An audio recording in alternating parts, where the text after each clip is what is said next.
सम्पूर्ण दर्शक महानुभावमा नमस्ते। मेरो यस युट्युब च्यानल रञ्जित अफिसियल यसमा हजुरहरूलाई स्वागत छ। कृपया नयाँ हुनुहुन्छ भने चाहिँ हजुरहरूले मेरो यस युट्युब च्यानल रञ्जित अफिसियल यसलाई चाहिँ लाइक, सेयर र सब्सक्राइब पनि गरिदिनु होला, किनभने मैले सेयर बजार सम्बन्धीको भिडियो हजुरहरू सामु प्रस्तुत गर्ने गर्दछु। आज चाहिँ म साथीहरू हजुरलाई जानकारी दिन गइरहेको छु। आजको चाहिँ हाम्रो यस हप्ताको चाहिँ पहिलो दिन आज नेप्से परिसूचक के कस्तो रह्यो यसको विषयमा जानकारी दिनेछु भने अर्को रहेको छ हाम्रो ट्रेड पावर लिमिटेडमा चाहिँ के कति किता आवेदन पर्यो, वैदेशिक रोजगारमा खुलेको आइपिओ रहेको छ, यसमा चाहिँ के कति किता आवेदन पर्यो यसको विषयमा जानकारी दिनेछु भने अर्को चाहिँ हिमालयन लाइफ इन्सुरेन्सले चाहिँ नाफा आर्जन गरेको छ, यसको विषयमा के कस्तो रहेको छ सम्पूर्ण जानकारी दिनेछु। कृपया साथीहरू हजुरहरूले भिडियो हेर्दै गर्नुहोला भन्दै म हजुरहरूलाई चाहिँ थप अगाडि बढाउन चाहन्छु। आजबाट चाहिँ हाम्रो ओमेगा श्री फार्मास्युटिकल्सको चाहिँ आइपिओ नेप्सीमा सूचीकृत भएर कारोबार भएको छ।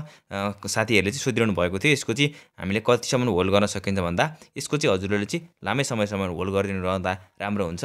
लामो समय भन्नाले पनि हजुरहरूले चाहिँ कहिले बेच्नुहुन्छ, यसको चाहिँ मार्केटमा चाहिँ बाई मात्र नआएको हुन्छ, सेल आएको हुँदैन र अन्तिम कारोबार हेर्ने हो। अन्तिम कारोबार हेर्दाखेरि चाहिँ कति समयसम्म चाहिँ यसको चाहिँ बाई सेल मात्र भयो, सेल भइरहेको हुँदैन। बाई चाहिँ किन्ने मान्छे हुन्छन् भने बेच्ने मान्छे चाहिँ हुँदैनन्।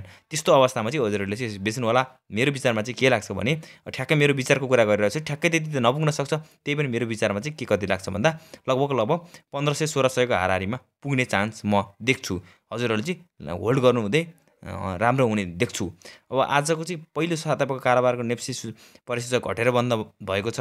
आज सोमबारदेखि घट्न थालेको बजार नेप्सी परिसूचक आज चाहिँ सोही क्रमलाई चाहिँ निरन्तरता दिएको छ। आज हाम्रो नेप्सी परिसूचक 3.44 अङ्कले घटेर 2620.39 बिन्दुमा झरेको छ। त्यस्तै आजको दिन सेन्सिटिभ फ्लोर इन्डेक्सको कुरो गर्नुपर्दा 0.51 अङ्कले घटेको छ भने फ्लोर इन्डेक्सको कुरो गर्नुपर्दा 0.07 अङ्कले घटेको छ भने सेन्सिटिभ फ्लोर इन्डेक्सको कुरो गर्नुपर्दा 0.06 अङ्कले घटेको छ। नेप्से घटे पनि आजको दिन कारोबार रकम भने आज कारोबार रकम पनि घटेको छ। अघिल्लो दिनको अर्थात् चाहिँ गत बुधबार 9 अर्ब 37 करोडको सेयर खरिद बिक्री भएको बजारमा आजको दिन भने 322 स्टकको 81,985 पटकको कारोबारमा 9 अर्ब 24 करोड 55 लाख 83 हजार रुपैयाँ बराबरको चाहिँ 2 करोड 19 लाख 5 हजार सेयर खरिद बिक्री भएको छ।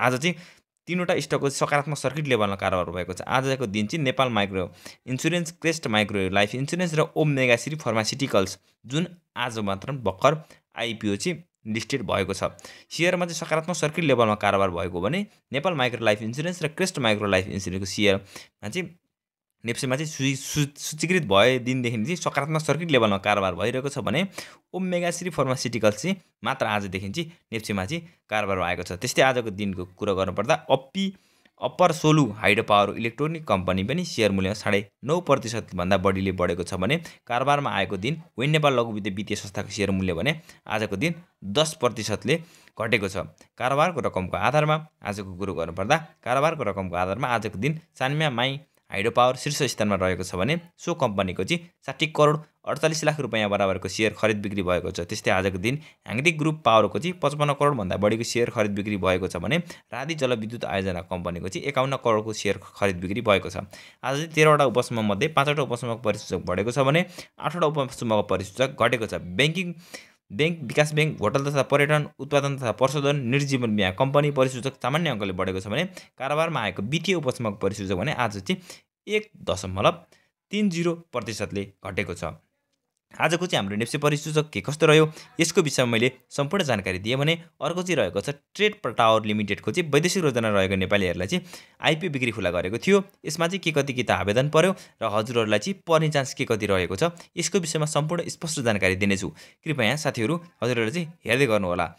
ट्रेड पावरले चाहिँ 12 करोड 62 लाख 27 हजार रुपैयाँ बराबरको चाहिँ आवेदन परेको छ। सिटिएसन एन्ड क्लियरेन्सको अनुसार चाहिँ वैशाख 21 गतेको चाहिँ साँझ 5:05 अनुसार चाहिँ 57,074 जनाले चाहिँ 12,62,270 का लागि आवेदन दिएको छ।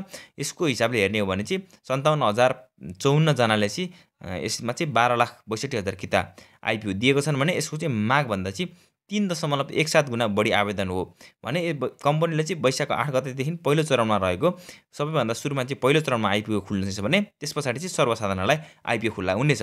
वैशाखको चाहिँ 8 गतेदेखि पहिलो चरणमा वैदेशिक रोजगार रहेको नेपालीहरूको लागि आइपिओ निष्कासन गरेको भने कम्पनीले चाहिँ पहिलो चरणमा चाहिँ वैदेशिक रोजगार रहेको नेपालीहरूलाई चाहिँ 3 करोड 97 लाख 16 हजार 169.30 किता सेयर निष्कासन गरेको थियो भने यसको चाहिँ कुरो गर्नुपर्दा प्रत्येक किता हामीले मात्र 100 रुपैयाँ अङ्कित मूल्यका दरमा यसमा आइपिओमा आवेदन दिन सक्ने थियौँ भने यसमा चाहिँ हामीले न्यूनतममा 10 किता र अधिकतममा चाहिँ 1000 किताका लागि आवेदन दिन सक्छौँ भने वैदेशिक रोजगारमा रहेको नेपालीले चाहिँ आइपिओ चाहिँ वैशाखको चाहिँ सोमबार 22 गतेसम्म आवेदन दिन सकिनेछ। भोलि मात्र यसको अन्तिम डेट रहेको छ। सेयरमा चाहिँ कम्पनीले चाहिँ सेयर निष्कासन तथा बिक्री प्रबन्धकको रूपमा कसैले नियुक्ति गरेको थियो भन्दा बिक्री प्रबन्धकको रूपमा चाहिँ यसलाई चाहिँ क्यापिटल लिमिटेड रहेको छ भने यसले चाहिँ बिक्री प्रबन्धकको रूपमा प्रभु लक्ष्मी सनराइज क्यापिटल लिमिटेड रहेको छ भने कम्पनीले चाहिँ आफ्नो सिवाइसी बैंक तथा वित्तीय संस्था अथवा हजुरहरूले चाहिँ मेरो सेयर मार्फत चाहिँ यसमा आवेदन दिन सक्नुहुनेछ भने क्रेडिट रेटिङको कुरो गर्नुपर्दा कम्पनीमा चाहिँ BB- इस्यु रेटिङ प्रदान गरेको छ भने यसले चाहिँ कम्पनीको चाहिँ दायित्व वहन गर्ने क्षमता चाहिँ औसत जोखिम देखिन्छ भने इग्रा नेपालले चाहिँ 2081 माघको 7 गते उक्त रेटिङ सो 2082 साल माघको 7 गतेसम्म रहनेछ भने अर्को चाहिँ विषयमा हजुरलाई जानकारी दिन गइरहेको छु।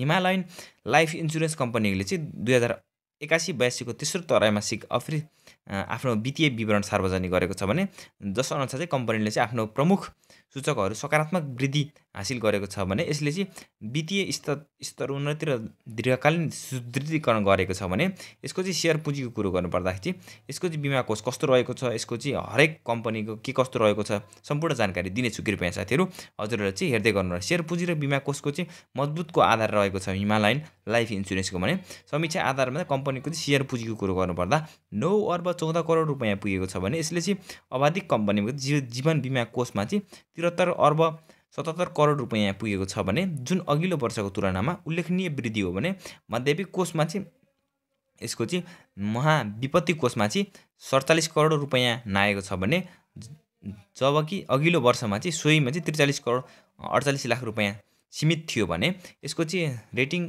कस्तो रहेको छ, नाफाहरू सुधार के कस्तो भएको छ यसको विषयमा पनि जानकारी दिनेछु। कतिपय साथीहरूसँग चाहिँ यस कम्पनीको चाहिँ आइपिओ हुनसक्छ अथवा हजुरहरूसँगले चाहिँ सेयर पनि किनेर राख्न सक्नुभएको हुन्छ भने हिमालयन लाइफ इन्सुरेन्स कम्पनीको चाहिँ रेटिङको कुरो गर्नुपर्दा 1 अर्ब 9 करोड 90 लाख रुपैयाँ पुगेको छ भने जुन अघिल्लो वर्षको तुलनामा चाहिँ केही घटेको देखिए भने हालको आर्थिक असन्तुलन सन्तोषजनक मानिन्छ भने समीक्षा अवधिमा चाहिँ कम्पनीले चाहिँ 47 करोड 24 लाख रुपैयाँ नाफा कमाएको छ भने अघिल्लो वर्षको सोही अवधिमा चाहिँ नाफा 43 करोड 45 लाख रुपैयाँ पुगेको थियो भने यस अनुसार नाफा चाहिँ 8.49% बढेको छ। यसको नाफा बढेको छ भने बिमा सङ्कलित रकमहरू के कस्तो रहेको छ यसको विषयमा म हजुरलाई थप स्पष्ट पार्न चाहन्छु। कम्पनीको चाहिँ तेस्रो त्रैमासिकको चाहिँ 12 अर्ब 39 करोड रुपैयाँ कुल बिमा शुल्क सङ्कलन गरेको छ भने अघिल्लोको तुलनामा 1.33% वृद्धि हो भने त्यस्तै खुद बिमा शुल्कको कुरो गर्नुपर्दा 12 अर्ब 18 करोड रुपैयाँ पुगेको छ भने जुन अघिल्लो वर्षको तुलनामा चाहिँ 12 अर्ब 2 करोड रुपैयाँ केही माथि हो भने अब यसको चाहिँ खर्च व्यवस्थापन र अन्य सूचकहरू के कस्तो रहेको छ भन्दा पूर्ण बिमा कम खर्च चाहिँ सानो वृद्धि देखिन्छ भने 31 करोड 24 लाख रुपैयाँ चाहिँ जबकि यसको चाहिँ 30 करोड 82 लाख रुपैयाँ खर्च देखिएको छ भने अब सेयर प्रति सेयर सूचकहरू चाहिँ वार्षिकको आम्दानी इपिएसको कुरो गर्नुपर्दा 6 रुपैयाँ 59 पैसा रहेको छ भने प्रति सेयर नेटवर्थ रहेको छ यसको चाहिँ 116 रुपैयाँ 6 पैसा रहेको छ भने पी रेसियोको कुरो गर्नुपर्दा 61.51 रहेको छ। हस्त हजुरहरूले मेरो यस युट्युब च्यानल रन्जित अफिसियल यसमा चाहिँ भिडियो हेरिदिनु भएकोमा धन्यवाद।